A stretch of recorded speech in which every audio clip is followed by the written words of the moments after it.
사회적으로 핫한 이슈를 키워드로 알아보는 핫키워드 시간입니다. 김민지 캐스터 안녕하세요. 안녕하세요. 코로나19 이후 인력 감축이 본격화되고 있다고 합니다. 계속되는 취업 시장에서의 코로나19 여파, 그 실태를 핫키워드에서 알아보겠습니다.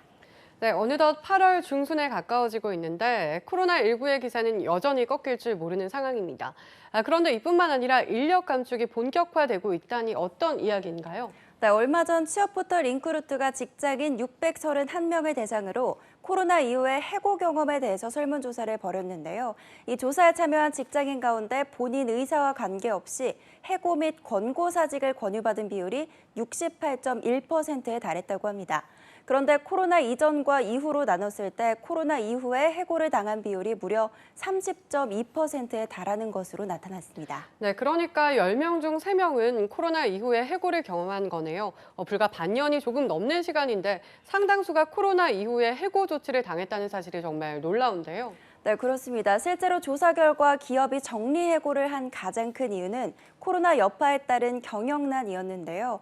코로나 이전과 이후로 나눠서 정리해고의 이유를 살펴본 결과 코로나 이후 경영난으로 인한 해고 비율이 12.7%포인트가 늘어난 것으로 나타났습니다. 그만큼 코로나19로 인해 경영난에 빠진 기업이 많아지면서 인력 감축까지 감행하는 경우마저 늘어난 거라고 할 수가 있습니다. 네, 정말 안타깝습니다. 코로나19로 인해 기업의 상황도 나빠졌고 이러한 상황이 인력 감축에 상당한 영향을 주었다는 거잖아요. 네, 그렇습니다. 그런데 주목할 만한 건 해고를 하는 건 마찬가지였지만 기업의 규모에 따라서 해고 비율이나 방식에 조금씩 차이가 있었다는 건데요.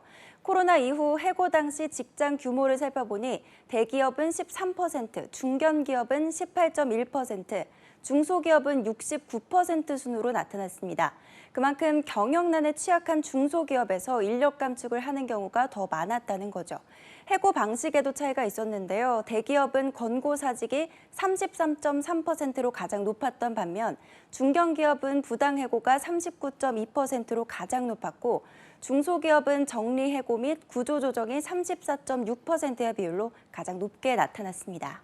네, 권고사직도 엄연히 따지면 해고지만 그래도 직원과 사측 간의 합의가 이루어지는 방식이잖아요. 회사가 먼저 위로금을 제시해서 합의를 할 수도 있고요. 반면 정리해고나 부당해고는 그야말로 일방적인 통보로 해고를 하는 방식인데 기업의 규모마다 해고의 방식도 조금씩 차이가 있었던 것 같습니다. 그만큼 근로자에 대한 배려가 없는 상태에서 해고를 하는 경우도 많았다는 거네요. 네, 뿐만 아니라 종합적으로 봤을 때 코로나 이후에 부당해고와 정리해고를 하는 경우가 가장 많았는데요. 인크루트의 다른 설문조사에서 실업급여, 퇴직금 및 위로금 수령 여부에 대해서 살펴본 결과 실업급여를 받은 비율은 47.6%에 지나지 않았고 퇴직금을 받았다고 답한 경우도 46.6%에 불과했습니다. 더욱이 코로나 이전에는 48.9%가 실업급여를 받았지만 코로나 이후에는 43.4%만이 실업급여를 받은 것으로 나타났는데요. 퇴직금도 코로나 이전에는 48.9%가 지급을 받았지만 코로나 이후에는 42.3%로 지급 비율이 낮아졌습니다. 그러니까 코로나19가 실질적으로 퇴직금이나 실업급여를 받는 것에 부정적인 영향을 끼친 거라고 할 수가 있죠. 네, 코로나 이후에 해고를 경험한 응답자 중 절반 가까이는 퇴직금이나 실업급여를 받지 못했다는 거네요. 그런데 해고를 한 경우엔 당연히 퇴직금이나 위로금을 받을 수 있는 것이 근로자의 권리이잖아요. 어떻게 이런 일이 일어날 수 있는 걸까요? 네, 이때 주목할 것이 바로 위로금의 지급 비율입니다. 조사 결과 전체 해고자 중에서 위로금을 받은 경우는 코로나 이전에는 17%였지만 코로나 이후에는 23.5%로 훌쩍 뛰었는데요. 이렇게 보자면 코로나 이후에 일부 해고자는 퇴직금이나 실업급여를 받지 못하고 위로금 형태로 보상을 받았을 수도 있다는 겁니다.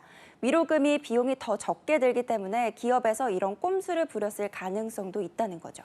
네, 하지만 아무리 그래도 지금까지 회사를 위해 열심히 일했던 직원에게 이렇게 제대로 된 보상 없이 해고를 하게 된다면 그거 자체로도 엄청난 갑질일 것 같은데 코로나19로 인해 경영난이 악화가 됐다고 하더라도 퇴직금이나 실업급여를 제대로 지불하지 않는 게 사실이라면 큰 문제라는 생각이 드는데요. 네, 그렇습니다. 이와 관련 시민단체 직장갑질 119가 지난 5월부터 7월 사이 제보받은 코로나19 갑질 사례를 분석한 결과 최근 들어 코로나와 관련한 다양한 갑질들이 이루어지고 있다고 밝혔는데요. 급여 삭감이나 주 6일 근무, 강제 연차 소진, 퇴직금이나 실업급여 중 하나만 선택하거나 부당해고를 하는 등의 사례가 비일비재하다는 겁니다. 그러니까 일부 기업에선 코로나19를 갑질을 정당화하는 수단으로 이용하고 있다는 건데요. 문제는 이로 인해 피해를 받는 건 결국 근로자라는 거죠. 코로나19를 빌미로 갑질이 이루어지고 있다면 회사의 경영 상태와 관계없이 철저한 조사가 이루어져야 할 것입니다. 네, 코로나19와 폭우로 인해 사회는 물론 산업계에서도 악전고투가 이어지고 있습니다. 하지만 이 가운데 불안과 위기를 빌미로 직원을 쉽게 해고하거나 업무 조건을 부당하게 바꿨다면 정말 비겁한 결단이라고 이야기할 수 있을 것 같은데요. 위기일수록 힘을 합쳐 위기에서 벗어나야 합니다. 그 힘은 결국 사람에서 오는 거고요. 이 사실을 모든 기업이 잊지 않길 바라겠습니다. 지금까지 핫케어드 김민지 캐스터였습니다. 고맙습니다.